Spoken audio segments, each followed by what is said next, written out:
Assalamualaikum warahmatullahi wabarakatuh.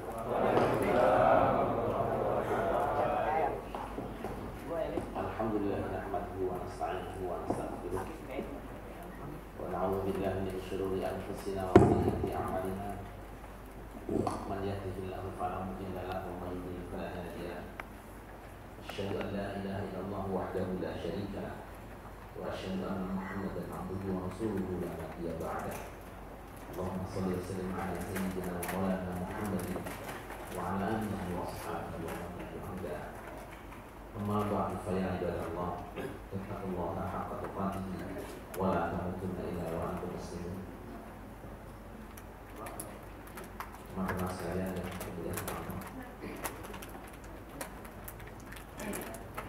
saya mohon maaf ada sore sedikit karena tadi sebenarnya siang sampai sekitar jam 1 saya masih ada di lapas wanita. Saya pikir pulang dulu jalannya lancar, kalau sampai ke rumah matok jalannya.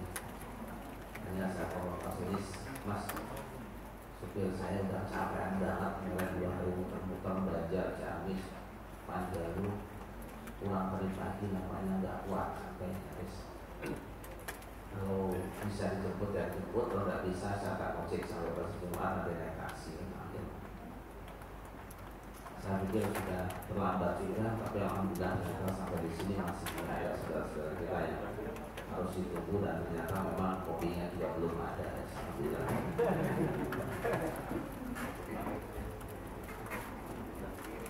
Alhamdulillah. Rasulullah SAW diutus ke dunia ini setelah ada 2 agama besar mendahului, yaitu Yahudi dan Islam. Oleh karena itu di dalam Al-Quran pembicaraan 2 kelompok manusia ini cukup banyak.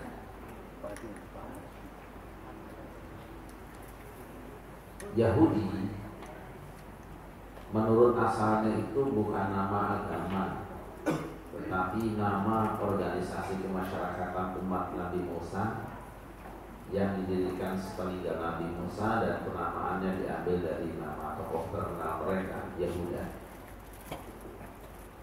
Tetapi belakangan istilah Yahudi ini menjadi sebuah nama agama. Mengapa? Karena kecintaan dan fanatisme para penganut Yahudi lebih tinggi kepada Yahudinya daripada kepada agama yang dibawa oleh Nabi Musa, yaitu Islam. Jangan pernah berpikir bahwa Nabi Musa itu membawa agama Yahudi, itu hukumnya kafir. Karena Nabi Musa itu Muslim. Demikian juga Nasrani. Nasrani itu menurut asalnya bukan nama sebuah agama, melainkan nama organisasi kemasyarakatan yang didirikan oleh umat Nabi Isa setelah kepergian Nabi Isa.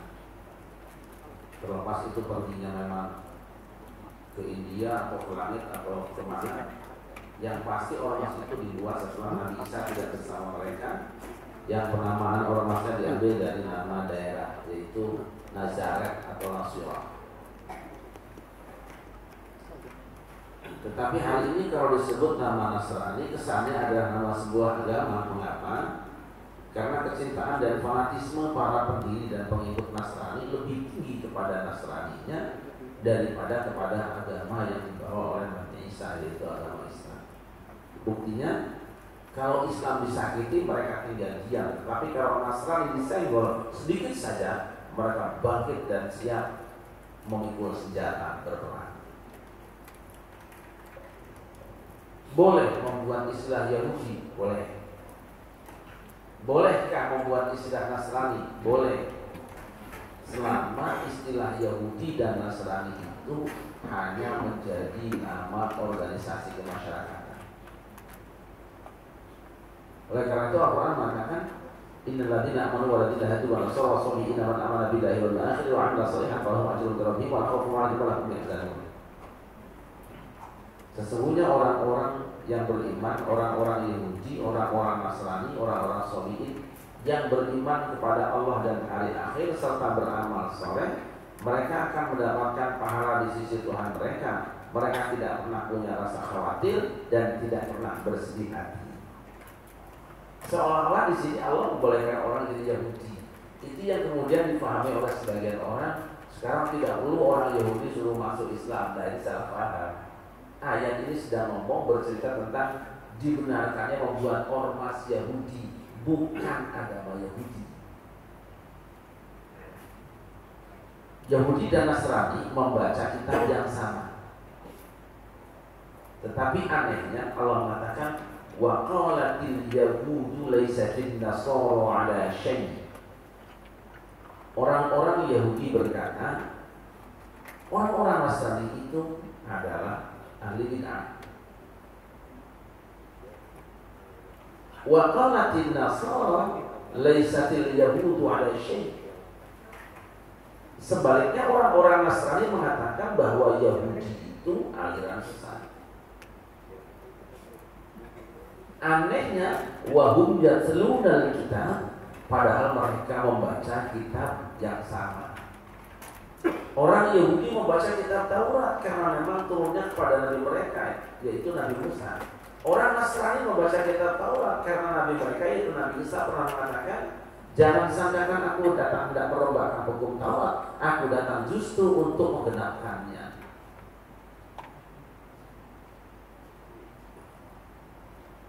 Yang aneh tadi, kitab sucinya sama, tapi antara yang satu dengan yang lain saling menuduh bid'ah.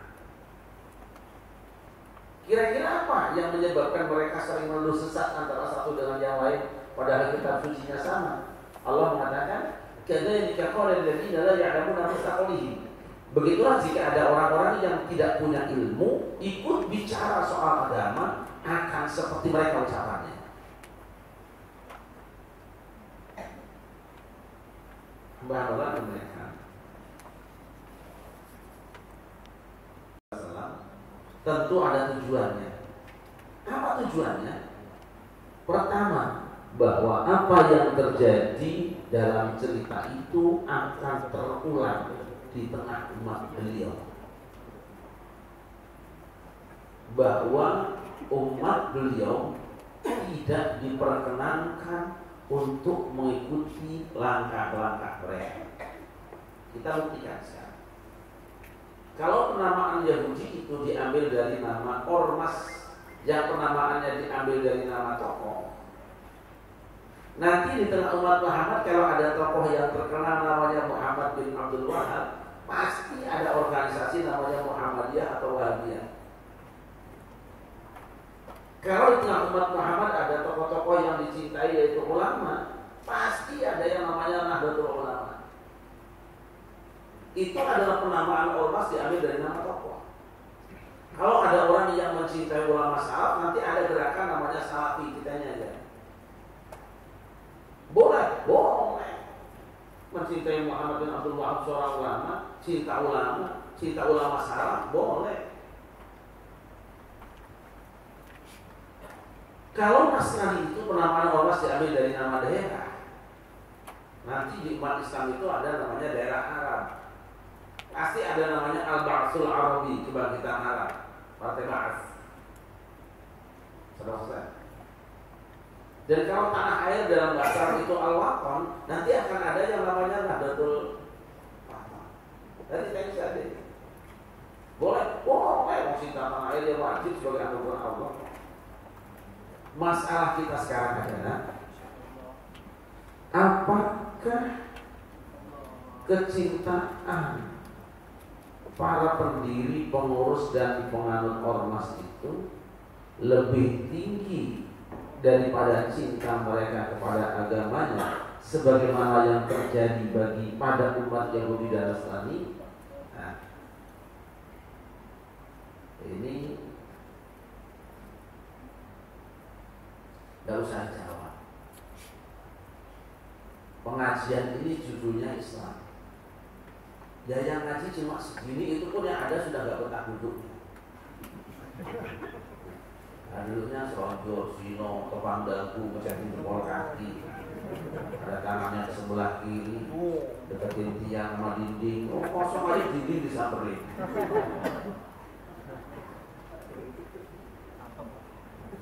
Tapi besok buka pengajian, judulnya Partai Bubu-Bulan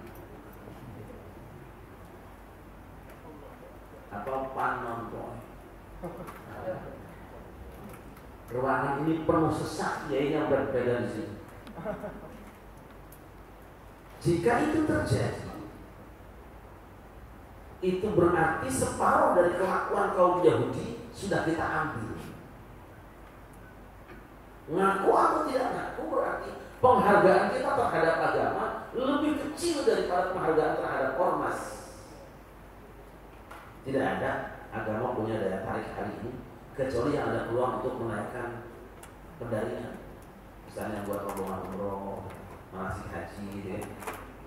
Terus rental yatim, wah itu senang. Itu karena ada hubungannya dengan pendaringan yang terbalik gitu. Yang kedua, jika Yahudi dan Nasrani itu membaca kitab yang sama, bagaimana dengan ormas-ormas yang ada hari ini? Kitab Qurannya sama, kitab sucinya sama. Cuma kalau Yahudi dan Nasrani dicela oleh Allah karena mereka saling menuduh bid'ah satu dengan yang lain. Nah sekarang bagaimana Muhammad Muhammad? Tidak beda. Saya kira beda. Lebih parah. Bedain lebih parah. Yang ini mengatakan ini bid'ah, ini sesat, ini bid'ah, ini khurafat, ini takhayul. Wa hum yatluna al-kitab, padahal kitab mereka sama. Sudah terjadi. Pertanyaan kita sekarang, jika ini terjadi, apa sebabnya kira-kira? Kembali ke ayat tadi. Kadzalika qala alladziina la ya'lamuna mithla qaulihim. Begitulah kalau ada orang-orang yang tidak punya ilmu itu bicara agama seperti itu ngomongnya. Oh, kalau itu gampang. Siapa yang mengatakan ini bid'ah, ini sesat khurafat? Itu tadi layak lamun tadi. Gampang kan? Makanya kalau kita bertemu dengan masyarakat, orang-orang yang gemar menyesatkan orang lain, membid'ahkan orang lain, itu biasanya tidak ada yang doktor, jarang yang doktor, paling banter, lemah cerewet. Jangan lulusan Ciputat.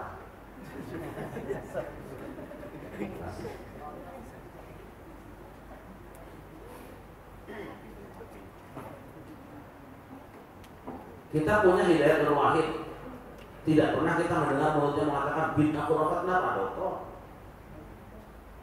Kita punya tafsir pakar tingkat Asia bahkan Profesor Dr. Quraisyihan. Hampir tidak pernah ada dia bicara dan bukunya kata-kata bid'ah khurafat terhadap saudaranya. Kenapa? Punya ilmu. Kita punya Said Ali Al-Munawwar, Profesor Doktor. Jarang mengatakan itu bid'ah dia khurafat, itu sesat. Jarang. Kenapa? Profesor Doktor. Kalau ada yang dimana tiap tulisan itu bid'ah khurafat dan hadisnya itu terus, biasanya tadi itu lemah saya. Tapi bukan berarti yang lulusan Ciputat mesti kayak gitu.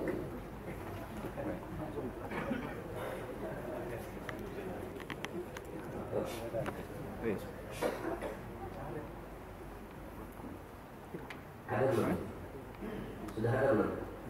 Udah. Kira-kira 3 tahun yang lalu di Bandung diselenggarakan pertemuan dengan judul Kembali kepada Quran dan Sunnah. Dua saudara kita dari rombongan Jakarta dan rombongan Tasik Bandung berkumpul.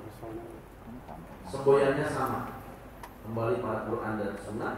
Mereka bertemu dengan wajah sumringah, tetapi berakhir orang gimana? Ini karena ada Quran Sunnah versi Jakarta, ada Quran Sunnah versi Bandung. Yang Bandung kan memang daerah dingin, pasti yang panas-panas ya kan. Yang Jakarta daerah panas, pasti maunya adem-adem gitu. Apa masalahnya? Masalahnya sederhana, satu hadis. Taraktu fikum amrayn lan tadillu wa in tamassaktum bihi kitab Allah wa sunnah Rasulih. Aku tinggalkan dua perkara dengan kamu. Selama kamu berpegang teguh pada keduanya, kamu tidak akan tersesat selamanya. Yaitu kitabullah dan sunnah Rasulnya. Semangat setuju. Kedua kelompok ini sepakat bahwa hadis ini sahih seperti ghairi. Dan kedua saudara kita ini sepakat wajib mengamalkan hadis ini. Tetapi kenapa mereka berantem sampai sekarang tidak kuat? Sampai hari ini, sampai ketua umum ormasnya satu meninggal dunia belum selesai. Kata yang dari Bandung dan Tasik, pokok nama kalau sudah ketemu Quran dan hadisnya, ya kita pahami, kita amalkan saja. Kata yang dari Jakarta, nggak bisa. Qurannya ada, hadisnya ada, lihat dulu bagaimana komentar ulama salah. Kata yang Bandung, kalau gitu mau jadi 3 atau Quran, sunnah dan salah. Repot tema euy. Kata yang Jakarta bukan 3, itu kan prerogasi masalahnya, hak untuk memberikan interpretasi.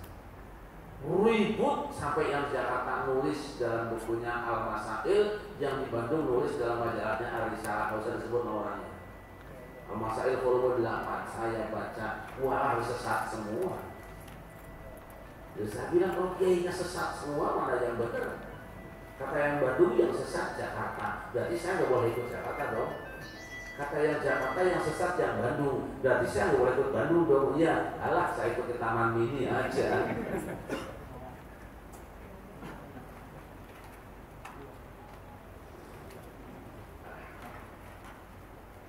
Saya bermunajat kepada Allah, ya Allah,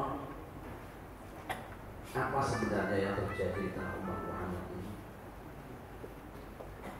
Kemudian Allah berkenan memberikan petunjuk kepada saya dengan caranya. Terlihatlah kitab-kitab yang pernah saya baca dari zaman sanawiyah, kira-kira yang 20 atau 30 tahun yang lalu. Seolah-olah satu persatu hadis ayat daftar. Apa? Benar bahwa kitab Allah wa sunnat Rasulih itu sahih, tetapi rekomendasi Nabi bukan cuma hadis itu. Ada hadis lain yang seharusnya ikut diundang ke Bandung, tapi tidak kebagian porsi. Hadis itu adalah taraktu fikum ma in tamassaktum bihi lan tadillu abada kitab Allah wa itrati ahli baiti. Ini hadis lebih sahih dari yang pertama. Bahkan dalam redaksi yang lain, hadis ini ada dalam Sahih Muslim, lebih kuat dari yang tadi. Aku tinggalkan di tengah kamu sesuatu yang jika kamu berpegang padanya, kamu tidak sesat selamanya, yaitu kitabullah dan keluarga. Hadis ini tidak ada undangan kepada. Rasul juga pernah bersabda, "Ittaqu billadziina ba'da Abi Bakar dan Umar." Berpegang teguhlah kamu kepada kedua orang manusia setelahku, yaitu Abu Bakar dan Umar. Hadis ini juga tidak di SMS untuk datang di Bandung. Rasul juga pernah bersabda, "Fa'alaikum bisunnati wa sunnati khulafa'ir rasyidin min ba'di 'addu 'alaiha bil nawajib." Berpegang teguhlah kamu semua terhadap sunnahku dan sunnah khulafa'ur rasyidin. Gigit ia dengan gigit gerak kamu. Ini hadis juga tidak muncul di Bandung. Rasul juga pernah bersabda, "Ashabi kan nujum bi ayyihi muqtadaitu ittadaitu." Sahabat-sahabatku semua bagaikan bintang-bintang, dengan yang mana saja memegang kamu sampai di tujuan. Hadis ini juga tidak ada latar absennya. Rasul juga pernah bersabda kepada Mu'adz bin Jabal, "Kaifa fi idza 'alida al-qada?" Wahai Mu'adz, bagaimana ketika disampaikan satu persoalan kepadamu nanti di alam itu? Mu'adz menjawab, "Akhdi bi kitabillah." Aku akan pecahkan dengan kitabullah. Terus jika tidak ada dalam kitabullah, fa bi sunnati Rasulillah, dengan sunnah Rasul. Kalau tidak ada sunnah Rasul, ajtahidul ra'yi wa la alu. Aku akan mengerahkan kemampuan nalarku dan aku tidak ragu-ragu. Hadis ini pun dilarang masuk di Bandung. Rasul juga pernah bersabda dalam sebuah hadis sahih, kalau dalam Al-Bukhari itu hadisnya mu'allaq. Al-ulama warasatul anbiya wa innal anbiya lam yuwarithu dinaran wa la dirhaman wa innama warathul ilma faman akhadahu bihadzin wafir. Para ulama itu adalah para ahli waris Nabi. Para nabi itu tidak mewariskan dinar maupun dirham, yang mereka wariskan adalah ilmu. Maka siapa yang mengambil porsi dari ilmu, dia telah mengambil keuntungan yang besar. Hadis ini pun kelihatannya tidak kebagian tempat duduk di Bandung. Ada sebuah hadis kalimat Ibnu Majah, "Idza ikhtalaftum umur fa'alaikum bis-sawadil a'dham." Jika kamu berselisih dalam berbagai hal, ambillah suara mayoritas terbanyak.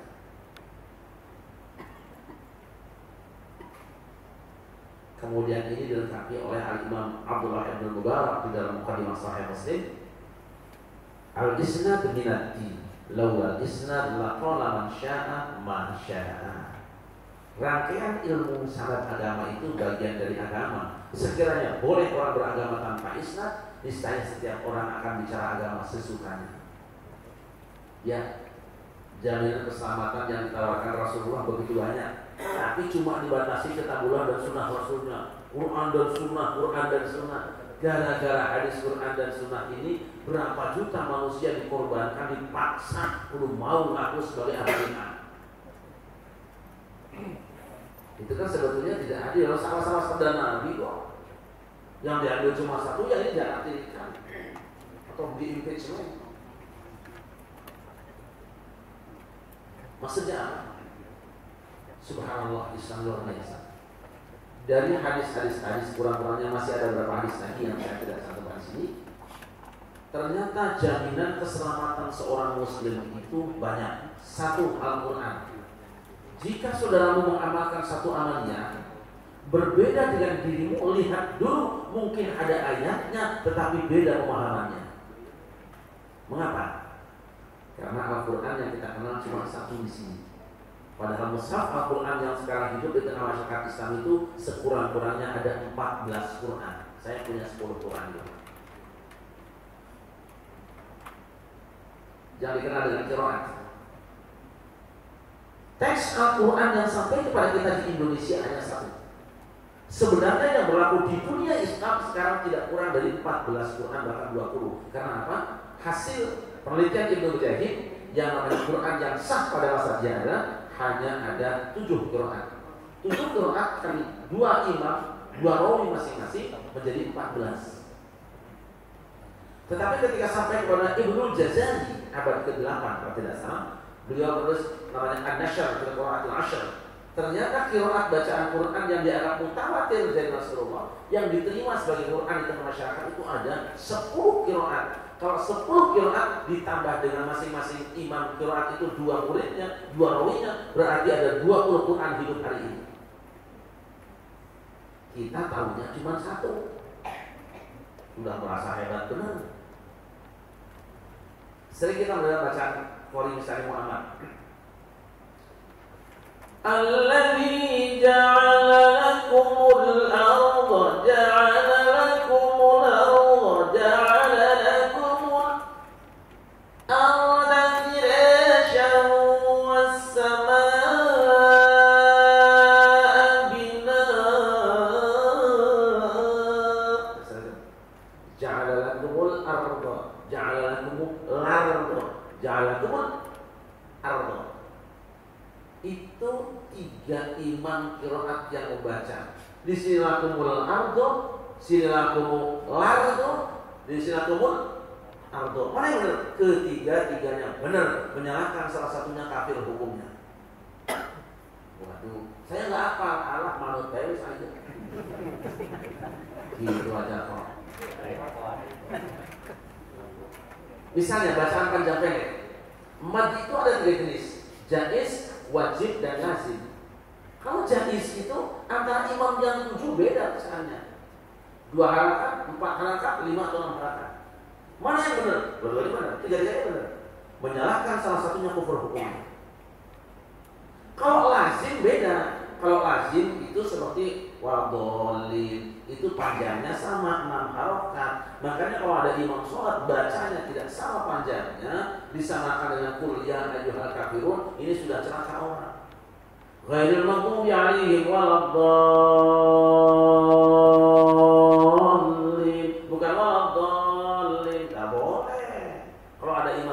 biasanya imam nggak ngaji, harus direformasi.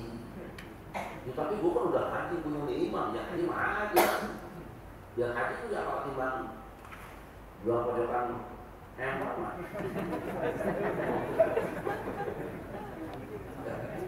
Atau lagi teh Haji Mansur halaman gusur. Ini bacaan itu saya mau bawa karena nggak tahu temanya, saya kira nggak pakai meja dan diskusi. Saya punya Quran itu 10 kilo apel. Contoh lain, bacaan di dalam Al-Fatihah. Satu riwayat itu menyebutkan bahwa surah Al-Fatihah itu bismillahnya pakai angka 1. Itu menunjukkan bahwa bismillah masuk dalam surah Al-Fatihah. Tetapi riwayat nanti salah satu riwayat dari Imam Asim Nafi' Qaul Warash dari Imam Nafi', salah satunya tidak memasukkan lingkaran angka 1 dari ayat. Jadi ayat satunya Alhamdulillahirabbil alamin. Musim kita. Saya benar sih tinggi. Para ulama sepakat bahwa Al-Fatihah itu 7 ayat. Cuma beda itu apakah bismillah masuk atau tidak. Tapi mayoritas qurra memasukkan bismillah sebagai ayat pertama, termasuk Quran kita. Resikonya apa? Kalau bismillah termasuk ayat pertama, maka ketika sholat wajib baca bismillah. Kalau tidak baca bismillah, tidak sah. Tapi kalau dia tidak masuk, masuknya ayat satunya alhamdulillah. Resikonya apa? Tidak wajib baca bismillah. Dan satu qaul mengatakan kalau nambah bismillah jadi bid'ah karena nambahin ayat di situ. Yang benar yang mana? Yang baca bismillah dan tidak baca bismillah dilihat dari sisi riwayat Qur'annya itu mutawatirah, menyalahkan salah satunya bisa kafir. Prakteknya bagaimana? Allah kembalikan kepada Qur'annya saja. Kalau yang di Qur'annya bismillahnya angka 1, baca pakai bismillah. Tapi kalau Qur'annya tidak ada bismillahnya angka 1, tidak usah bismillah. Cuma bedanya di mana? Begitu masuk surah Al-Baqarah, kalau yang Bismillahirrahmanirrahim, Alhamdulillahirabbil alamin. Nanti tengahnya itu apa? Walahum 'adzabun alimun bima kanu yakdzibun. Itu yang pakai bismillah. Kalau enggak pakai bismillah, walahum 'adzabun alimun bima kanu yukadzibun. Beda. Saya enggak tahu yukadzibun mulanya bismillah, jangan melan lu. Jangan campur aduk mushaf nanti. Nah, orang yang tidak mengaji ini hanya berdasarkan hadis riwayat Muslim mengatakan bahwa kanu la yajharuna bi bismillahirrahmanirrahim. Mereka tidak mengeraskan bacaan bismillah. Kanu la yaqra'una bismillahirrahmanirrahim. Mereka tidak baca bismillah. Ini hadis sahih tapi dia ahad. Quran mutawatir. Ahad lawan mutawatir kalah gitu. Itu baru Quran toh. Nanti hadis dia bulan depan atau tahun depan. Yang kedua, di Quran itu ada ayat-ayat mustarak, al-alfaz al-mustarakah, yaitu kata-kata yang satu kata memiliki arti lebih dari satu. Tidak usah jauh-jauh Quran lah, di Indonesia juga sama lah ya kan. Orang Jawa nulis wedi. Wah orang lu mau ngaji begini, mau wedi ya. Si mbak itu mikul bawa apa? Bawa wedi. Bedanya apa? Kiroatnya. Orang bahasa wedi artinya pasir. Nek wedi, nah ini ngomong wedi dulu. Misalnya besar diumumkan oleh pimpinan kita, saudara-saudara, anak-anak kita oleh menteri diumumkan supaya besok hari Senin semua membawa ikan. Sang menteri tenang saja. Terus urusin proyek tadi misalnya. Begitu Senin sore terjadi keributan. Keributan bukan hanya antara murid dengan murid, tetapi gurunya terlibat juga. Kenapa? Aceh beres, Padang beres, sampai Jakarta beres. Begitu ke Jawa Timur beda. Ada yang bawa ikan gurame, ikan bawal, ikan emas. Ada yang bawa daging kambing. Loh kamu suka ikan? Loh ini ikan kambing Pak. Benar nggak? Yang repot lagi kalau suruh bawa tulang. Jawa kabeh bawa tulang kabeh kering-kering itu ditentengin. Orang Medan bawa pamannya. Mana ke bawa pulang itu tulang aku ini. Mamangnya itu tulang. Terus satu kata memiliki dua arti. Kita ambil contoh. Quran itu turun antara Makkah dan Madinah. Antara Makkah dan Madinah terdapat kata-kata yang memiliki arti berbeda. Lafadznya sama. Misalnya kata quru. Quru itu al-quru itu bahasa Arab, bukan qurunya Sunda. Wal mutallaqatu yatarabbasna bi anfusihinna thalathata quru. Wanita-wanita yang diceraikan oleh suaminya hendaknya dia menahan dirinya beriddah selama 3 quru. Apa maknanya? Kalau dia akan kawin lagi, seorang janda yang dicerai suaminya harus menunggu 3 kali quru. Quru di antara Mekah dan Madinah di kawasan turunnya Quran itu memiliki 2 arti. Arti pertama artinya haid. Arti yang kedua adalah maknanya suci. Beda-beda. Kalau diartikan bahwa 3 kali haid, itu berarti seorang wanita yang diceraikan suaminya kalau sudah haid yang ketiga dan haidnya terhenti, maka dia sudah boleh kawin dengan laki-laki yang lain dan status dengan suami pertama bukan rujuk lagi, melainkan dia sudah menjadi akad jadi. Bukan rujuk statusnya. Tapi kalau qiraat makna yang kedua tadi yaitu quru diartikan dengan suci, wanita yang diceraikan suaminya lalu dia haid 3 kali belum boleh kawin kecuali kalau sudah mandi. Ya bedanya cuma mandi, tapi mandi kan penting juga. Dilalahnya di sini. Kita harus melihat kemuliaan dan kebesaran Allah, keagungan syariat Islam. Dilalahnya fikih Syafi'i jatuhnya di Indonesia, di mana seorang wanita yang sudah selesai haid 3 kali baru boleh kawin lagi kalau dia sudah mandi. Duh kenapa? Banyak air loh. Dia Jakarta. Hikmahnya itu. Sidoarjo belum kering, Jakarta banjir. Itu belum Telkom rendem. Sabar saya kasih. Wong giliran itu ya, giliran mati. Itu contohnya. Tadi misalnya dalam bacaan Quran qiraat saya lupa tadi. Qiraat tadi ketika membaca ayat ke-6 dari surah Al-Maidah ada aula mastum nisa atau enggak? Belum sana. Ya ayyuhalladzina amanu idza qumtum ila sholati faghsilu wujuhakum wa aydiyakum ila al-marafiq wamsahu bi ru'usikum wa arjulakum ila al-ka'bayn. Hai orang-orang yang beriman, jika kamu hendak sholat, basuhlah muka kamu dan tangan kamu sampai siku.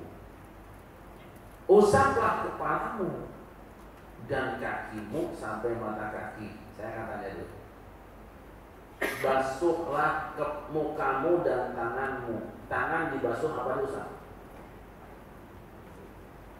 Basuhlah mukamu dan tanganmu. Berarti tangan? Usaplah kepalamu dan kakimu. Kepala diusap apa dibasuh? Kaki diusap dibasuh. Ayo. Usaplah kepalamu dan kakimu. Berarti kaki diusap dibasuh. Nah, itu apa kita mungkin?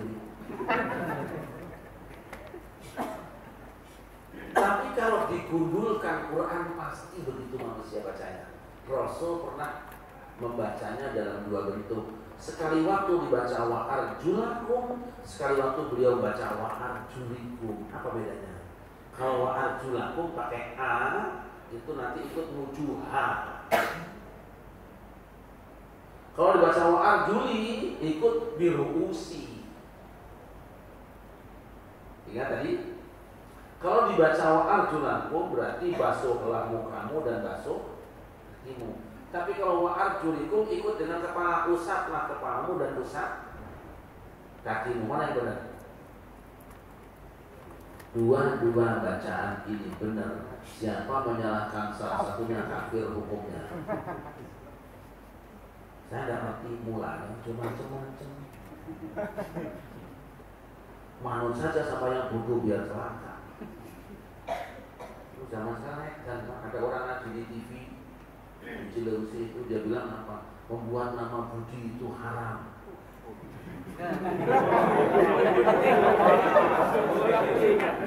Saya nggak akan sebut TV-nya, radionya juga ada. Saya pas nonton, gendeng itu kok, masa bikin nama Budi haram? Ya karena dia dari sang Buddha, ya makanya jangan kebangetan Arab mas. Oh di Indonesia jangan terlalu Arab mas. Itu di Indonesia. Wah di Wapresnya ini bisa. Ada nama Budi nggak di sini? Ini buat Arab apa? Beda sang Buddha dengan Buddha. Lalu kata mereka apa?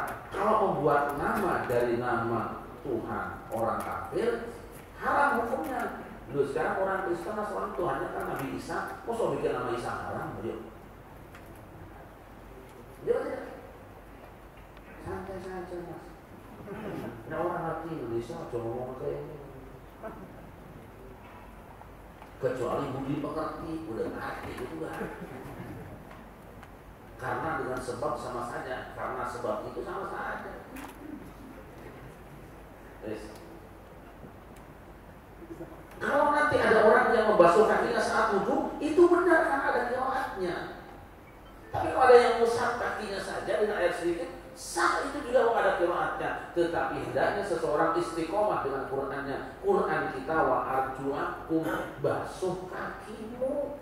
Jatuhnya di Indonesia, kenapa basuh bukan usap? Banyak air.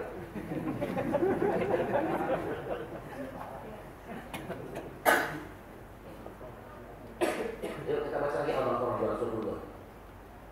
Wa yas'alunaka 'anil mahiyid qul huwa adhan fa'tazilun nisaa'a fil mahiyid wa la taqrabuhunna hatta yatahurna. Mereka bertanya kepada kamu hai Muhammad tentang haid. Katakan kepada mereka haid itu kotoran. Hendaklah mereka menghindari istri-istrinya dan jangan mendekatinya sama sekali hatta yatahurna. Rasul pernah membaca hatta yatahurna, pernah membaca hatta yatahharna. Mana yang benar? Enak banget kan? Dengan kopi paste loh. Siapa mengatakan yatahurna itu salah, kafir dia. Siapa mengatakan yatahharna salah, kafir dia. Karena kita tidak mau dibilang kafir, dua-duanya benar. Cuma beda matraknya. Ini masuk qiraatnya imam ini, jatuhnya ke sini, ini jatuhnya ke sini, bedanya. Wanita haid tidak boleh berhubungan suami istri dengan suaminya hatta yatahurna, sampai suci. Tapi satu keterangan hatta yatahharna, sampai bersuci. Kalau qiraat yang pertama, artinya begitu selesai haidnya, halawis, apa selalu ini. Apa berkuyu? Tapi kalau yang ini tidak boleh berhubungan suami istri sebelum mandi dulu. Ada yang pernah mandi tidak wajib, yang sunat dicuci.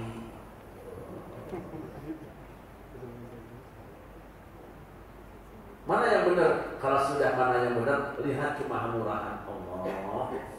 Luar biasa syariat ini. Saya memahami hikmat tasyri' di sini. Kalau hanya teks, berantem. Fahami kebesaran Allah. Di Indonesia jatuhnya mazhab Syafi'i. Kata Imam Syafi'i, wanita yang haid tidak boleh berhubungan suami istri sebelum terhenti haidnya dan mandi dulu. Kenapa? Banyak air. Tidak benar, kopi ada putih ada. Kalau saya ada kurang nyaman suara karena nggak ada air jeruknya.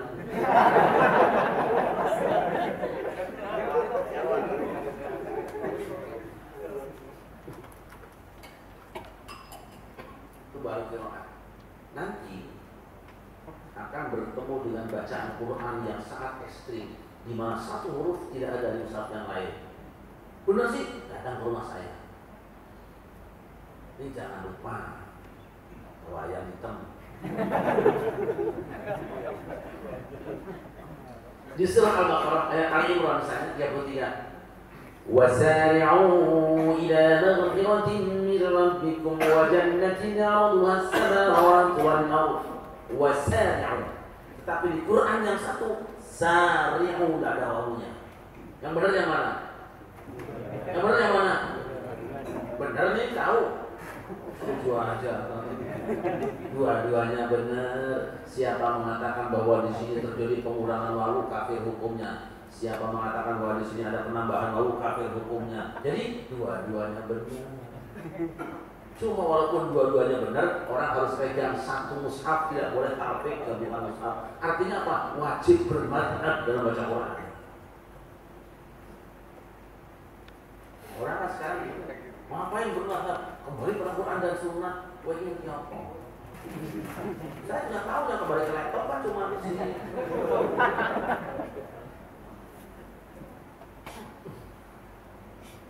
Ini Quran saja sampai Isya tidak akan selesai.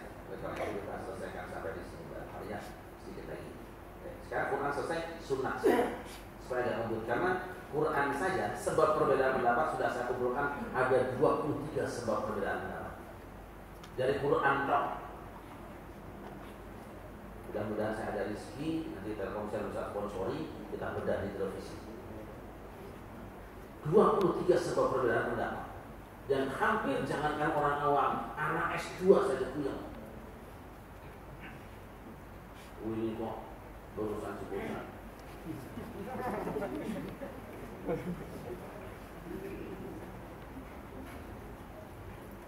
Hadis. Para ulama sepakat bahwa hadis itu diterima. Tetapi mereka berbeda pendapat. Pertama, apakah setiap sahabat Nabi boleh diambil riwayatnya? Ahlus Sunnah wal Jamaah mengatakan as-sahabat kulluhum udul. Sahabat-sahabat Nabi semuanya kredibel, adil. Tetapi saudara kita Syiah mengatakan tidak semua sahabat. Yang boleh diterima riwayatnya hanya Ahlul Baitin Nabi. Ali, Fatimah, Hasan, Husain. Ada sahabat memang di sana, ada Hujr bin Ali, ada Abu Dzar, kemudian ada Salman Al-Farisi. Lain sahabat seperti Abu Bakar, Umar, Utsman oleh Syiah ditolak. Sampai sini saja sudah beda. Bahkan Aisyah istri Rasulullah sudah dianggap murtad. Sudah beda kan di sini. Sekarang kita biarkan saja saudara kita Syiah, tidak usah terlalu kita campuri karena kita tidak tahu, kita dalam saja Ahlus Sunnah wal Jamaah. Ahlus Sunnah wal Jamaah berbeda pendapat tentang berapa macam pembagian hadis. Yang satu mengatakan terbagi dua saja, yaitu sahih dan dhaif. Tapi yang mayoritas mengatakan wal aktsaruna qassamu hadisna ila sahihin wa dhaifin wa hasan. Mayoritas ulama membagi sunnah itu sahih, hasan dan dhaif. Mana yang benar? Tidak tahu kita. Dari kaidah tadi kemudian muncul yang dikatakan hasan di sini dikatakan dhaif di sini. Padahal kalau hasan diamalkan, kalau dhaif tidak diamalkan oleh sebagian orang. Sudah masalah sampai di sini. Baru bagian sudah tidak sama.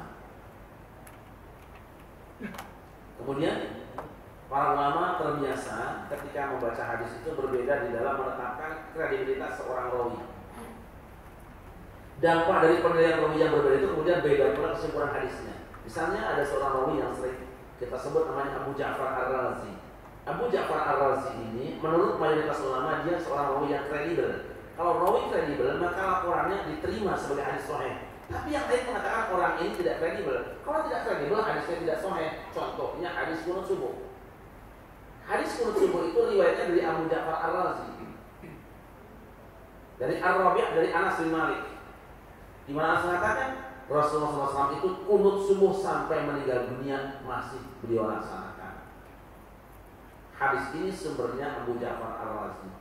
Menurut Al-Imam Asy-Syafi'i, Ibnu Ma'in, kemudian Ahmad bin Hanbal, Abu Ja'far Ar-Razi ini orang yang kredibel. Karena orang ini kredibel, maka laporannya sahih. Maka hadis yang mengatakan bahwa kunut subuh itu dikerjakan Nabi sampai wafatnya itu sahih. Berdasarkan ini kata Imam Syafi'i, berarti dalam sholat subuh sunnah melaksanakan kunut karena hadisnya sahih. Tapi kata Ibnu Taimiyah dan yang lainnya katakan bahwa Abu Ja'far Ar-Razi ini tidak kredibel. Karena tidak kredibel maka laporannya tidak diterima. Terus hadis kunut subuh tadi adalah dhaif. Jadi tidak usah kunut subuh. Dan itu masing-masing. Sekarang tinggal sikapnya. Bagaimana kalau kita kunut sholat subuh, kunut apa tidak? Sebagai orang awam wajibnya ikut imam. Ajak pakai nutik. Ikuti kebijakan imam, jangan habisin waktu buat demo. Kalau imamnya kunut subuh, makmumnya wajib ikut kunut subuh. Kalau imamnya tidak kunut subuh, jangan kunut subuh sendirian.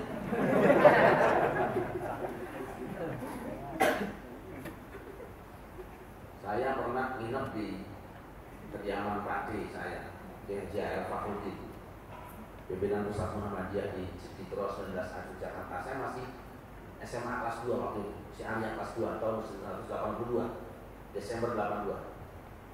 Saya ingat di kediaman beliau itu banyak mahasiswa UGM. Suruh sholat subuh tidak? Beliau imam tanya saya, "Nak, sampai kunut apa ora?" Coba, AR Fakhruddin, Ketua Umum Pimpinan Pusat Muhammadiyah. Monggo pun dari Pak. Kamu itu pun sudah terserah saja imamnya. Nggak usah diajari. Tapi subhanallah bagaimana toleran seorang ulama besar. Sami Allahu liman hamidah. Sampai saya selesai kunut belum sujud. Saya kunut tapi gak angkat tangan. Belum sujud sampai selesai. Begitu tolerannya. Ini orang Muhammadiyah bagian ngomong. Mungkin masih orang sebagian berkat. Kemarin pas acara cek TV di Depok itu, saya kaget karena ada orang menemui saya. Ini wajah jadi mirip bapak saya, sepotongan orang Jogja. Lalu, kenalkan saya Farhan. Saya lama juga namanya dari Juda itu polaan saya. Lalu saya nanya Pak Fakhruddin, oh, dikatakan nyambung di saudara. Itu acaranya bareng dengan mulut dan kok ya datang dulu. Mulut dan datang. Kemarin siang saya di alun-alun Kota Banjar hari Selasa. Acaranya Muludan yang mengadakan Ibu Wali Kota sekaligus aturan. Ceramahnya saya Jakarta. Begitu naik panggung, rombongan saya Blangkon ada 10 orang. Ini ada juga Ustadz Blangkonan, saya tahu. Ini tahun 89 pernah bikin forum ukhuwah Islamnya dengan saya. Karena saya pernah nonton. Pokoknya kiai macam-macam debat dengan saya semua. Jangan sombongnya mahasiswa dulu. Nah, saya terserah nggak akur, tapi saya kalah aku dua akur. Pokoknya masih ada. Karena semua akur juga. Udah tahu. Pelapor, orang NTB, orangnya kutilan, badan kurus 3 tulang. Sehingga saya ini ustaz, kita kumpul di rumah wali kota ngobrol, dan kita wawancara lah. Inilah saudara kita. Peringatan Maulid Nabi itu milik Ahlus Sunnah wal Jamaah. Katakanlah NU dan keluarga besarnya. Sedangkan Wahabi atau Salafi tidak mau Nabi. Jika kau diundang saudaramu, jangan pertentangan khilafiyahnya, hargai persaudaraannya. Tidak kalau itu. Khilafiyah itu bukan hakmu, mas. Sampai pilih nih, urusanmu bukan persoalkan mana yang lebih baik. Kamu tahu apa? Ini yang kita sepakati, indah sekali. Jadi kami biasa kumpul dengan teman-teman Persis, datang juga dengan kita, sudah clear. Malah Blangkonan Persis aneh. Walaupun ya kurang cocok wajah NTB kan kurang cocok. Kayak wajah Indonesia pakai udeng-udeng komis itu udah cocok. Hanya saya pakainya Blangkon, pakai sarungan lah, kayak gitu. Ini aja ada yang nyoal. Wah istri, pergunakanlah baju putih dan bungkuslah yang nanti di antara kamu dengan kain putih itu. Saya pahamnya lain. Itu Nabi pasti mengatakannya pas waktu perang. Maka seragam putih. Lalu bungkuslah dengan baju itu juga. Begitu terbunuh ya sudah, bajunya jangan dibuka, jangan dimandiin. Tapi kan ada yang lain pahamnya, kamu pakai baju putih dan kalau besok mati bungkus dengan putih. Gitu. Ya, tanya kenapa bajunya hitam? Lu baju yang hitam itu kan baju yang paling mahal di dunia. Baju Ka'bah itu paling mahal 5 miliar. Warnanya apa? Ka'bah itu bajunya apa? Hitam, diurus aja dihijauin. Hitam, itu baju paling mahal. Saya kemarin itu di Kalimantan Tengah itu seminggu dikasih batu cincin. Saya harus yang paling mahal batu anak. Warna apa? Itu kan cincin ya. Batu apa paling mahal? Warna hitam, hajar aswad. Baju yang paling murah itu baju putih, itu kayak kapan itu.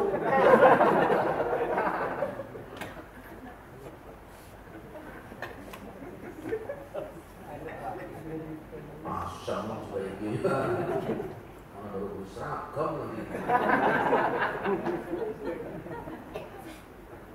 Konvoy, sang spanduk banner gede-gede putih tapi.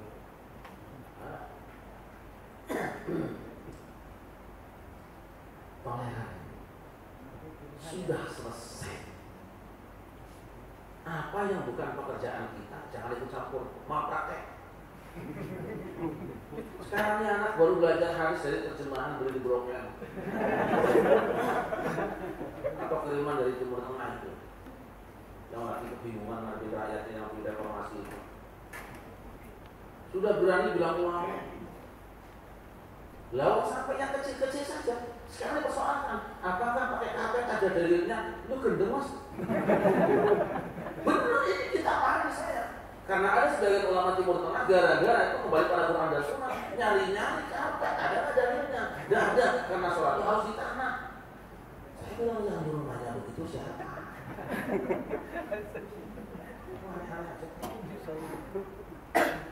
Sekarang keluar fatwa. Haram hukumnya menyimpan Quran digital di bawah kamar mandi. Ya, ya nak, sampai itu. Itu ulama Timur Tengah bikin fatwa haram membawa HP yang ada Quran digitalnya ke kamar mandi. Mas, dia ngomong orang hafiz Quran gak boleh berak mas. Wah, kok kacang goreng, kok kelihatan di Indonesia. Ya betul tidak? Iya. Itu aja kok. Sebab kelihatannya sepele tapi jangan terlalu serius gitu. Kalau kok tentang santai saja.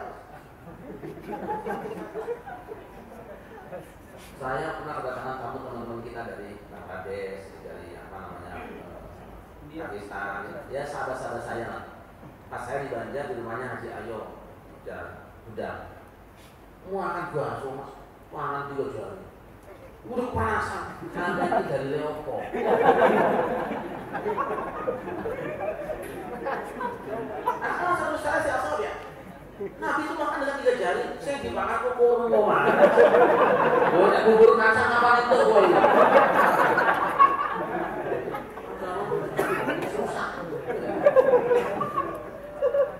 Saya itu maunya praktis saja, yang realistis saja agama.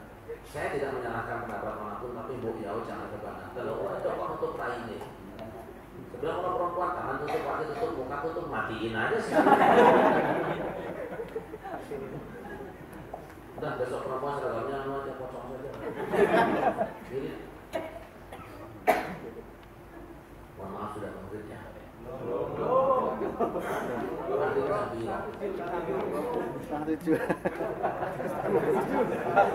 Ini yang ahli sholat tepat waktu ini. Pintar ya, Bok. Jangan tepat waktu. Mas Sulis bilang kalau Telkom itu selalu tepat waktu. Maghrib itu tepat jam 7.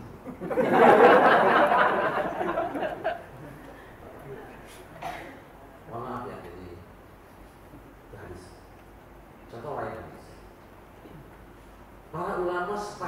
tentang kesohihannya. Tetapi mereka berbeda dalam menerapkannya. Contoh, hadis sahih riwayat Muslim. Rasulullah SAW itu kalau sholat meletakkan tangan kanan di atas tangan kiri ala sadrihi, di dadanya. Ya.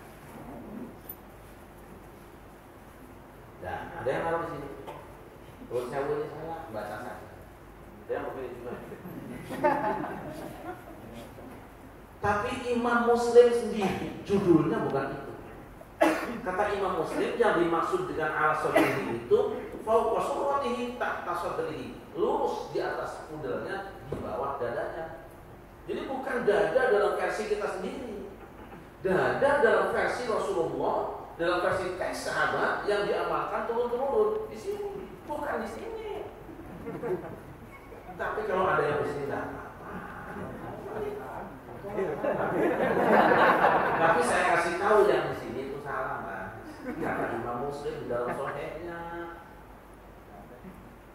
Saya enggak mau, ya terus gitu enggak apa. Gua mau katakan.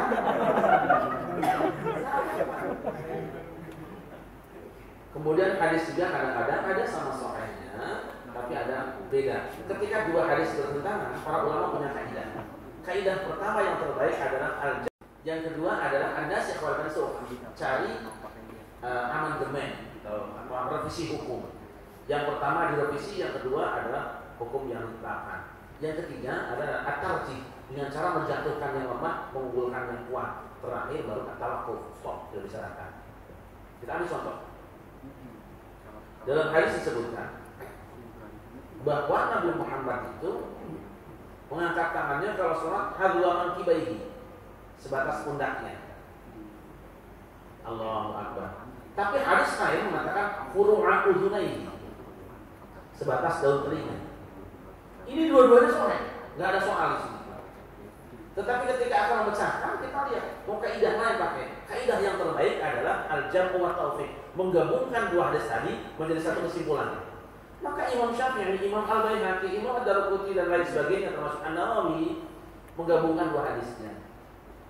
Ketika dikatakan sepundak, dikatakan sekuping, dia tidak nyebutlah bawahnya kena pundak, atasnya sekitar kuping. Allahu Akbar. Itu namanya menggabungkan. Tapi ada juga yang mengambil salah satunya kayaknya tadi. Allahu Akbar, tidak apa-apa. Syaratnya mengangkat ya, tolong jangan narik ya. Nah ini kan ada. Boleh sholat minimalis kan? Oh maaf, saya koreksi sebuah saya ibadah ya. Jangan begini mas. Foto kamu. Angkat tanganmu. Allahu Akbar boleh. Allahu Akbar boleh. Ini setelah. Ada lucu lagi. Ada nggak? Musibah.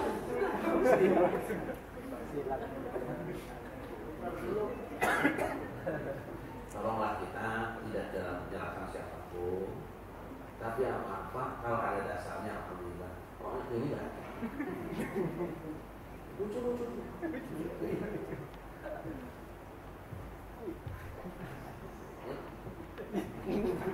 Nanti rumah.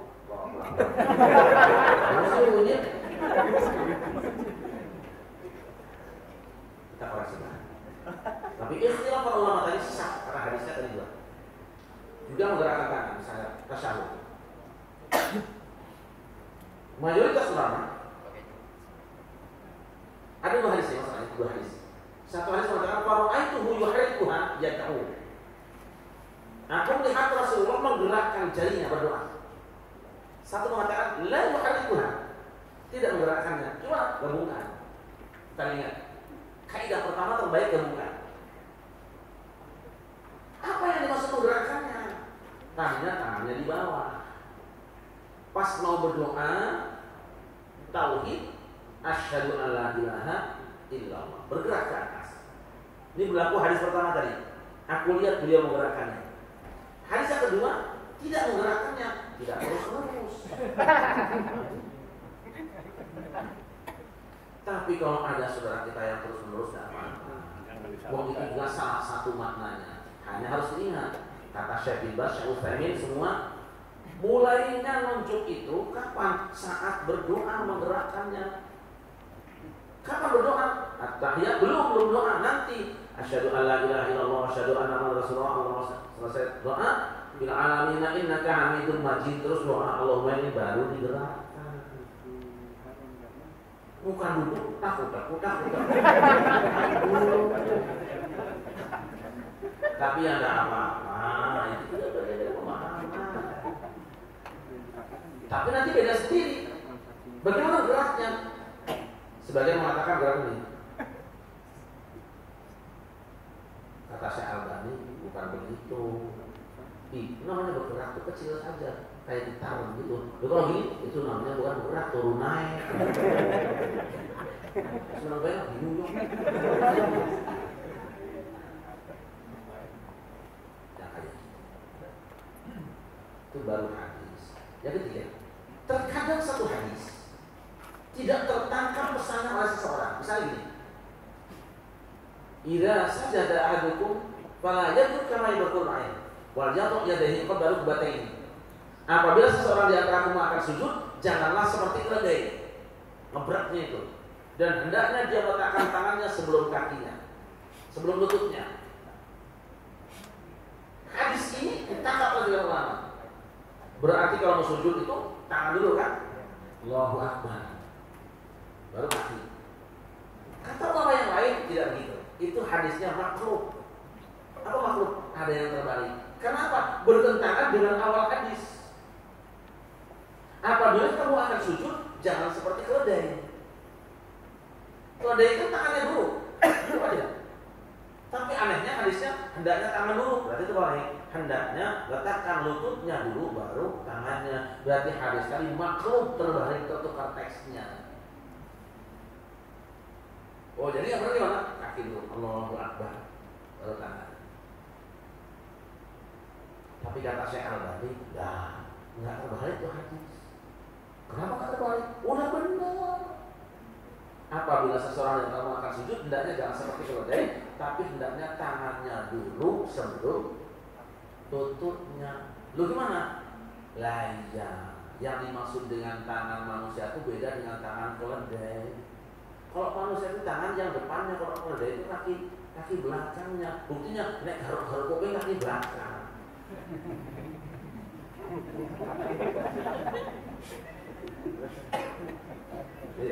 Kuda kalau garuk-garuk kaki belakang ke depan. Berarti itu yang difungsikan sebagai tangan. Kalau berantem nendang yang depan atau belakang.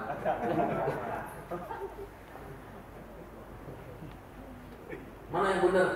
Si maja repot. Setelah saja. Tapi jangan kayak gini mas. Mau sewu sekarang ada lagi aneh-aneh lagi. Berat. Itu bid'ah ya, kalau ada dasarnya itu karena diri. Allah hati-hati. Tapi kalau bahagianya begitu, saya itu kalau lihat orang tidak ketawa-tawa, berarti dia udah bahagia. Jangan diobati. Nanti kalau diobati malah nangis.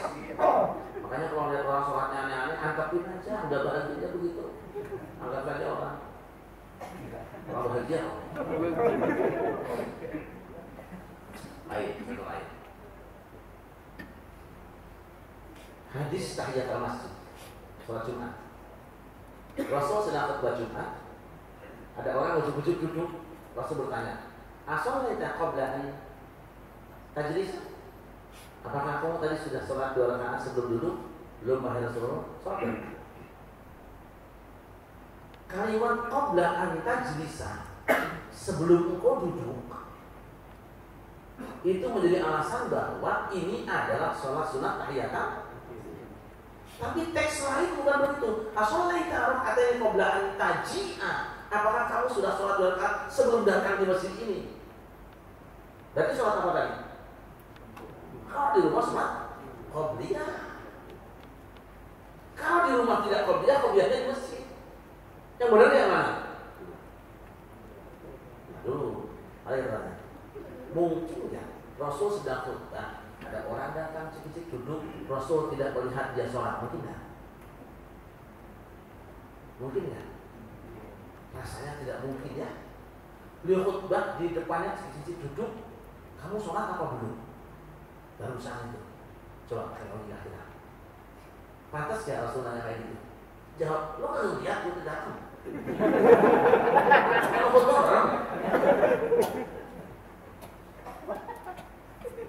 Jika yang dimaksud dengan qobla'an taji'ah sebelum engkau datang, kebiasaan orang dan Rasul sholat itu qobliyah, zuhur, asar, maghrib atau lainnya itu di rumah. Berarti kalau kata Nabi, kamu tadi sebelum datang sholat belum di rumah. Namanya sholat apa?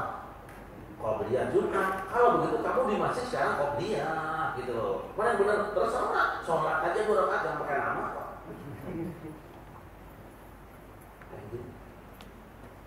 Oh, ini nggak gampang. Kenapa? Mayoritas ulama masih mengadakan sholat 2 rakaat sebelum Jumat, qobliyah Jumat. Dan itu yang dipegang mazhab Syafi'i di Indonesia. Dan karena nggak puas dengan mazhab Syafi'i, datang mazhab yang lain, kacau Indonesia. Ini agama udah kacau siapa? Teman-teman kita dari Salafi saja pecah jadi 5 golongan, berantem semua. Karena tadinya tidak percaya dengan ulama. Kalau sudah tidak percaya dengan ulama, bagaimana dengan yang ini? Yang dipercaya gurunya sendiri, yang bukan gurunya nggak dipercaya, padahal beda. Hilanglah sudah menghargai.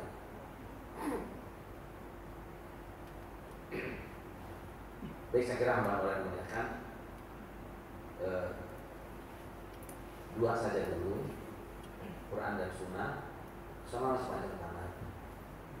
Saya tidak bisa lewatin maghrib karena saya harus pulang, harus mandi, sore dan berangkat lagi nanti malam saya silaturahmi di daerah Korea, Reok. Maaf, mudah-mudahan silaturahim kita menyembuhkan penyakit kita yang selama ini menjadi Yahudi dan Nasrani abad ke-21. Suka melihat orang lain salah dulu, tidak pernah menisbatkan kesalahan pada diri sendiri sehingga tidak mau memperbaiki diri. Ada yang lebih penting daripada itu soal dalil. Kesiapanmu mengamalkan yang kamu tahu itu aja. Ribut dulu.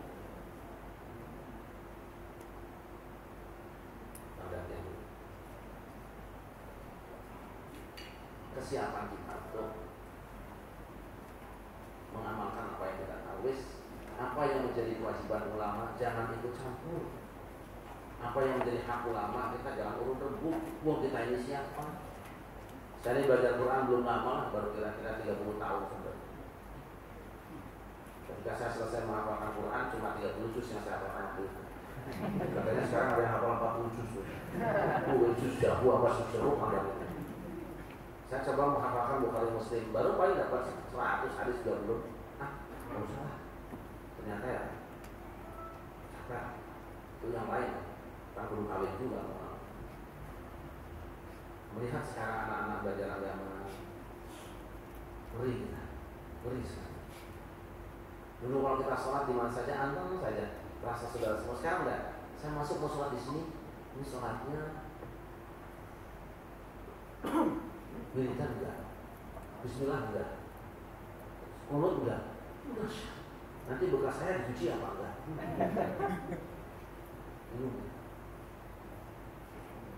Itu kita menjadi motor-motor penggerak bahwa Quran imam kita. Di luar Al-Quran, hadis maupun yang lain, kalau menimbulkan perbedaan, damaikan oleh Quran. Quran begitu toleran. Kita kadang-kadang baca hadis juga ekstrim. Nemu hadis Aslim fajahid, waduh, masuklah Islam, terus berjihad. Hadis ini dipahami telanjang. Baru masuk Islam langsung bikin rombongan jihad. Padahal hadis ini ada kronologisnya. Ada orang kafir mau bantu Nabi, mau berangkat perang. Mat, kita kan CS nih. Kita mau perang, mau bantuin nih. Masuk Islam. Jadi itu buat ente, oh temen. Kalau mengatakan aslim fajahid, masuk Islam dulu baru jihad, bukan. Dan itu kepentingannya ada mau jihad. Yang perjuangan masjidnya Al-Mujahidin Al-Jihad. Sekarang gantilah masjidnya Al-Istiqlal, Masjid Kemerdekaan, Masjid Al-Islam, Kedamaian. Jangan mereka masih mau berantem dulu saja. Ya tidak apa-apa, persiapan dulu kan. Apakah yang bisa dipukul? kembali lagi menyatakan mohon maaf jika ada yang kurang berkenan. Akhirnya Allah Subhanahu wa Ta'ala menyatukan hati kita karena sesungguhnya musuh-musuh Islam maupun dari kiri dan kanan dengan cara yang kita tidak mengetahui. Tahukah kita setan itu melakukan penyadapan terhadap manusia. Innahu yarakum wa yaqbiluhu min haitsu la tarawnahum. Setan dan kawan-kawannya tahu rahasia kamu, dia melakukan penyadapan, kamu tidak tahu rahasia mereka. Ini yang syaitan itu melakukan penyadapan. Ya, syaitan.